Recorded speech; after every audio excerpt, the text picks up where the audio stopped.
Hi there, and thank you for tuning in to The Social Circus, where every week we dive into a variety of topics covering social media, mindset, and how to run your business. I hope that you enjoyed today's episode.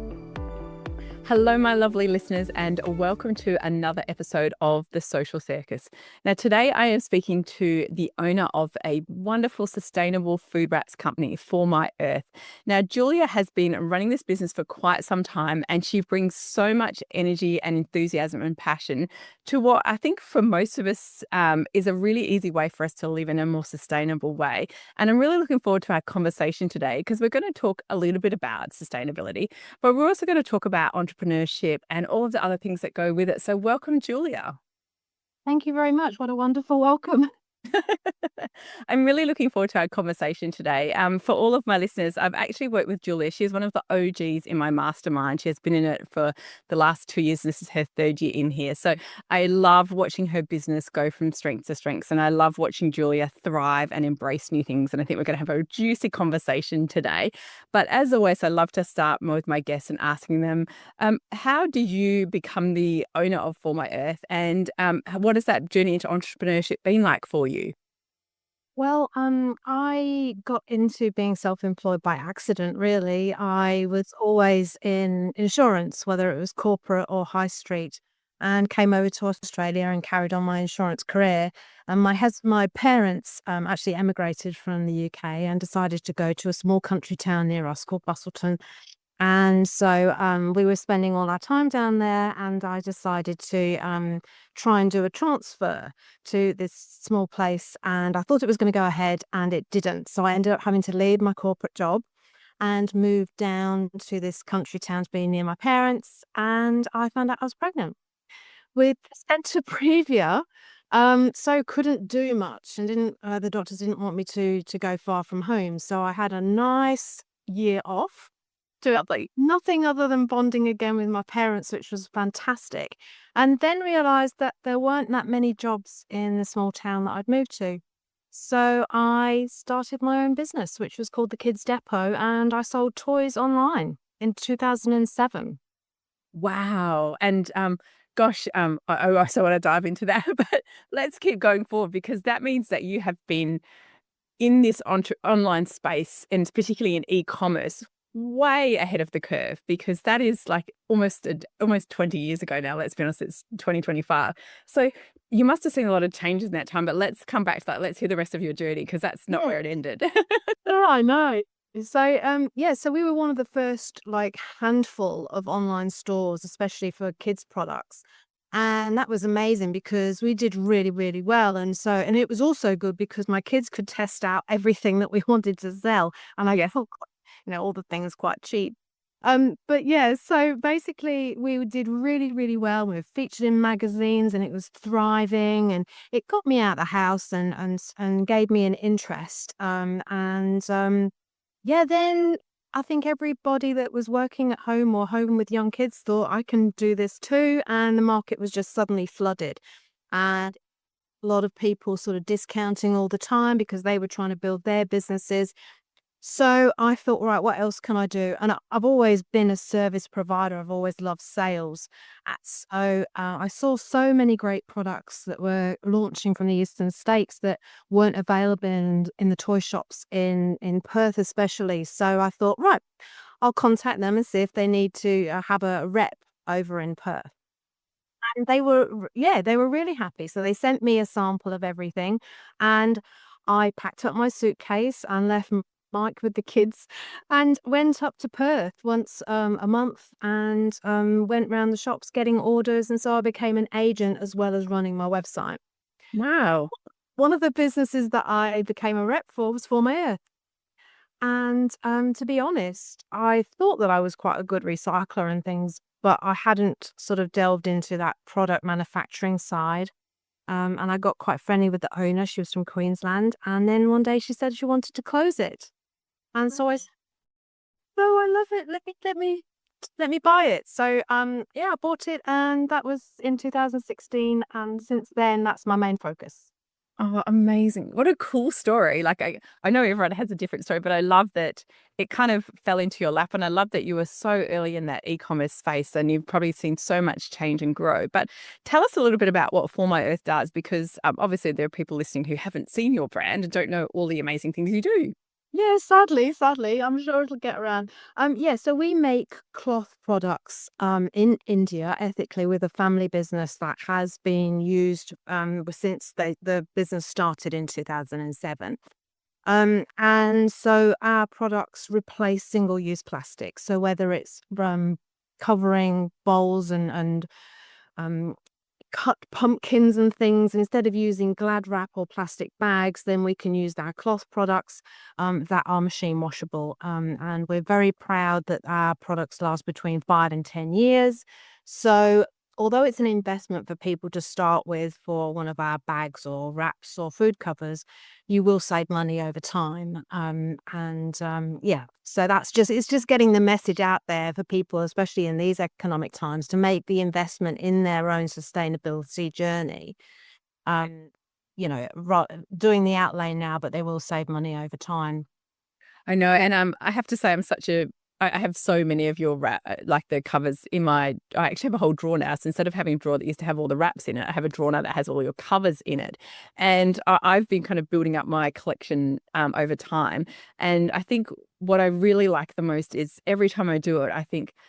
I try not to, like, I didn't think about the investment. It's all about I'm not using plastic, and it's such an easy swap because we spend sometimes sorry if anyone's sitting there thinking I'm a terrible person, but I sometimes feel like being sustainable feels hard. And I love it when things are super easy. So I open a drawer, I stick a cover on. It's actually easier than Glad wrap because they're elasticated. So they fit over all your plates and they fit over an avocado. They just fit and they're just easy. And so not only am I being sustainable, but it's easier on me. It's less effort. And I kind of love that about it. Yeah, thank you. I mean, I should actually film my kids that they open a tin of rice pudding and then they grab a food cover and stick it on the top, open, pop it in the fridge. I should try and get them to use Glad wrap and see how much easier our food covers are, because you always get sort of tied up in it. But yeah, it's a joy to hear stories like yours. You come across the product and then you begin to love it. And my good friend says, you don't know how much you need 4MyEarth in your life till you start using it. Yes. And It's how to convey that to the. it is really hard. And can we wind back a little bit, because I think in this day of Temu and Shine or Shen or however you say that stupid company, it is really, really tempting to go to those websites and buy their crap off there, and we may as well just destroy the planet every time we do that. Tell me a little bit about how you source it and have your product created in India, because it's a beautiful, beautiful way in which it's part of your whole journey and philosophy. Yeah, so we use a family business, and they only employ adult staff. They've got fair conditions, and Christmas time I send them extra money as a bonus for it to be spread around the workers.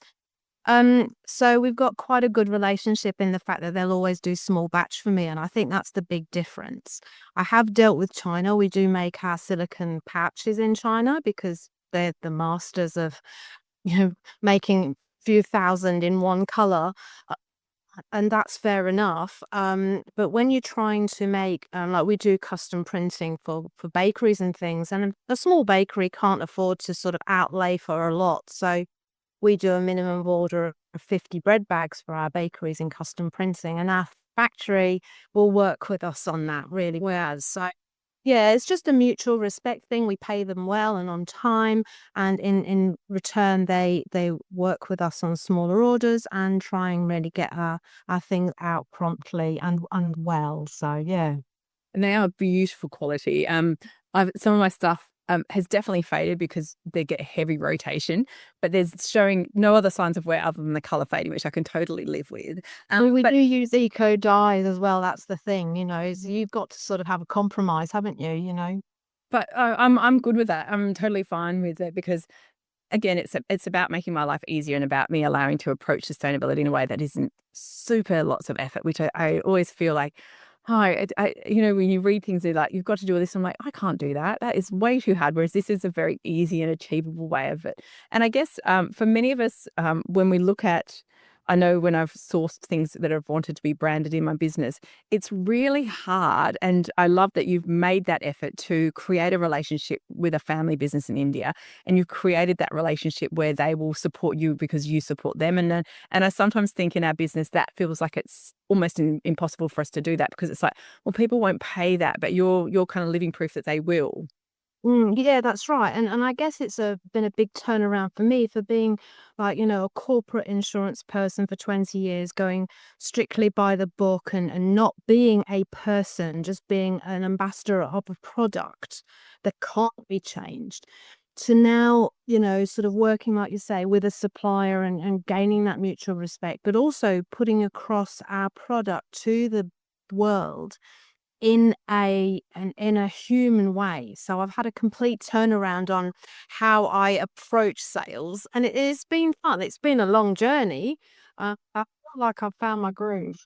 Oh, absolutely. And as someone who gets to work with you as your coach, watching you flourish in the way in which you promote and sell your business is so exciting, because if the world had more people using For My Earth, then we would be doing a whole lot less damage, and that feels good for us and good for our children and good for the future of the planet. And I'm excited that you have more things to offer, because you've expanded beyond food wraps now. Can we talk a little bit about the other things? Because obviously where some of the heaviest consumers are our children and their lunch boxes and all of the things that go in there. So you've got a few new products that work with that.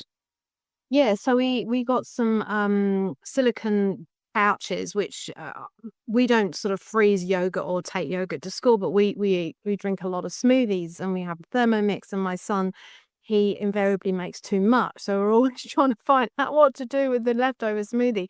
And so he likes it frozen. And so these are perfect for leftover smoothie and yogurt and the like, and you can freeze them. And yeah, they're super useful, because I walk through supermarkets and I just have to sort of look away at the women, mums that are trying to, it's hard for them. The kids want yogurt and it's a healthy treat, but they're grabbing like 10 of these throwaway pouches. And I feel like saying, where's my card? Or feel like taking them out in my bag saying, here's a free one, please use this instead. But that's just my campaign. But yeah, and we've got a few more things that are in the pipeline, which is going to be really exciting. And kitchen space. I don't want to say too much, but yes, been a bit dismayed at the offerings in the shops. So I'm creating something that's quite simple, and also using a men's shed down the road to help Wow. with the products. So yeah, spreading a lot. Well, I love that, because you're I feel like I know that you purchased For My Earth as an existing brand, but you obviously purchased it because you were so passionate about what they do. And in that time, you've evolved it into this business, which is not just about sustainable, but sustainable at all touch points from the point of manufacturing forward. And then because you're so passionate about it, you come with these new ideas, and you come, because we see it in the mastermind, we see you going, oh, guess what's coming next? And we're like, oh, I can't wait to see. And I feel like you're kind of a walking testimony to having a business that has a philosophy that is all through your business. Like, you truly believe in what you do. You truly want, like you say, you want to help people make easier choices that are sustainable. And I think that's really heartening to hear, because in this day and age of Temu, which has destroyed so many brands, we want to see people like you thrive and succeed, because you're actually making a difference to the planet in a positive way, not in a negative way. So with your philosophy, is that something that you felt has evolved over time, that you've kind of grown into?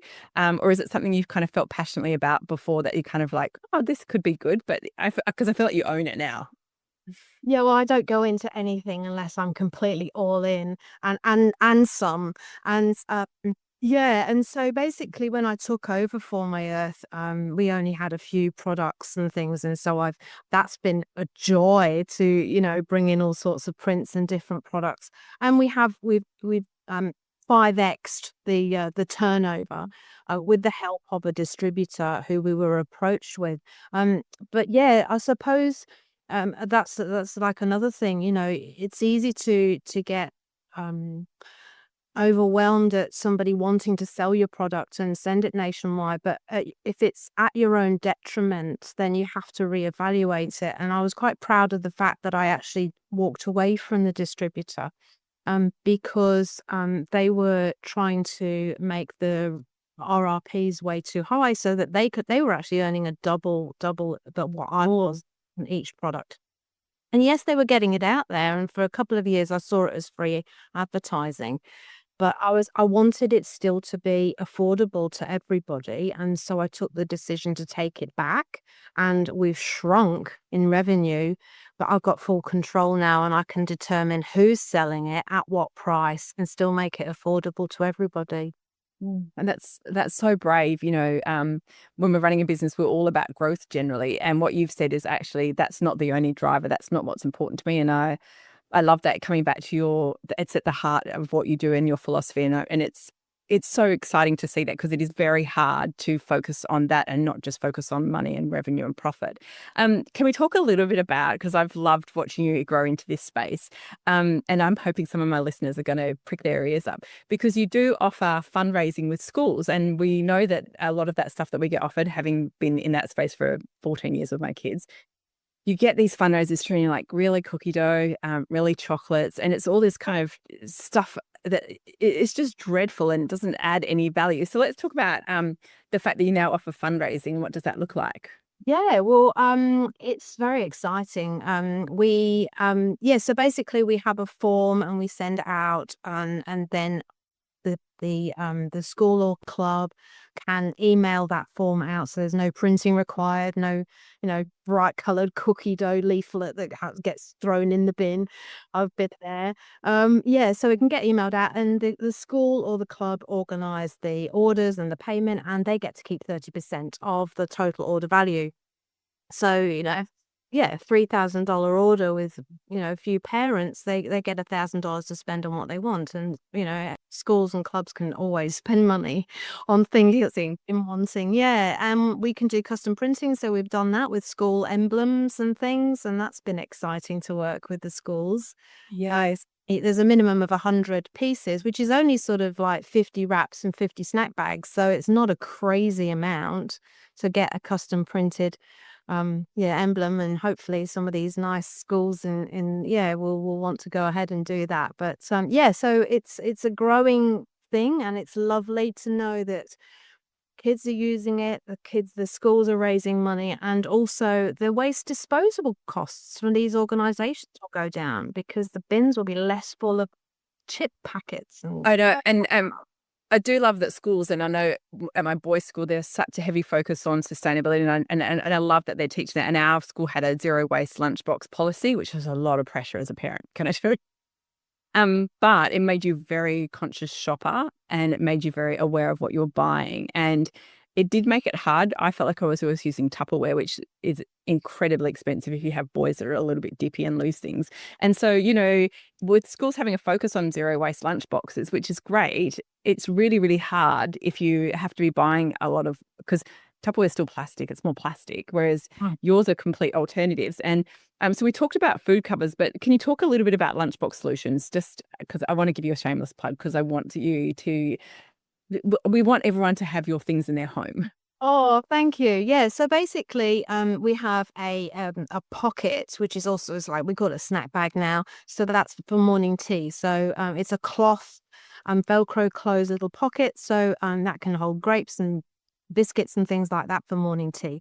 And then we've got our cloth wraps, which can be folded around like a bread wrap, a roll, a sandwich, frittata, things like that. And so that's got a Velcro close as well. And the idea is you pack up the lunches. They're also freezer friendly. So if you want to do 5 sandwiches ahead of time, I've never done that, but apparently it's a thing. You can just get them out and put them in the lunchbox. We also have insulated lunch boxes with a slot for an ice pack, so we can have the whole thing in your favorite print, and it can all be matchy, and then just go straight in the wash when they get home. They're pretty stain resistant too, so my kids love tomato ketchup, and I've never had something that hadn't washed out of one of our things. So no, I can definitely attest to that, because I use we have a lot of pass-through red-based sources, and none of my food wraps are stained from that at all. So, the red-based sources are the evil ones. So, that I've definitely, any of my like Tupperware I have left is stained with that, but your covers do not stain. So I can definitely say that it can be true. Now, I'm mindful of time, and I want to wrap up, and I just want to let all my listeners know that all of the links to connect with Julia will be in the show notes. And I also know that she will have put together a special discount for everybody. So please go to the show notes. I know that this episode has been a shameless promotion of Julia, but can I just say what she does is going to change the world. And I truly believe that we should all be using her products in our home and making that switch. So I hope that you feel inspired listening to Julia's beautiful philosophy and her story behind 4MyEarth. Please go to the show notes and check out her offer that she's going to have for all of us, and connect with her, follow her, and spread the word. You know, the more people that know about this business, that is a beautiful business built on a wonderful philosophy of sustainability, and also in the care that you put into your production through India. So thank you for coming on today, Julia, and sharing your story. I really appreciate it. Well, thank you. And I hope I've inspired somebody to say it doesn't matter where you start, you can always pivot and change, and just stay true to yourself. Yeah, thank you, Julia, for sharing. And thank you to my lovely listeners for tuning in today. I hope you've enjoyed it. And as always, remember, the Social Circus comes out every Wednesday with a new episode. So make sure you keep tuning in. Thank you for listening. Thanks so much for tuning in to the Social Circus. As your host, Sarah Thompson, I am thrilled that you've chosen to spend your time hanging out with me. I would be so grateful if you could spare an extra moment to go and leave me a review on your favorite podcasting platform. And if you even felt more excited, you could share my podcast with your friends who you think would get great value from it. Thanks so much again for tuning in.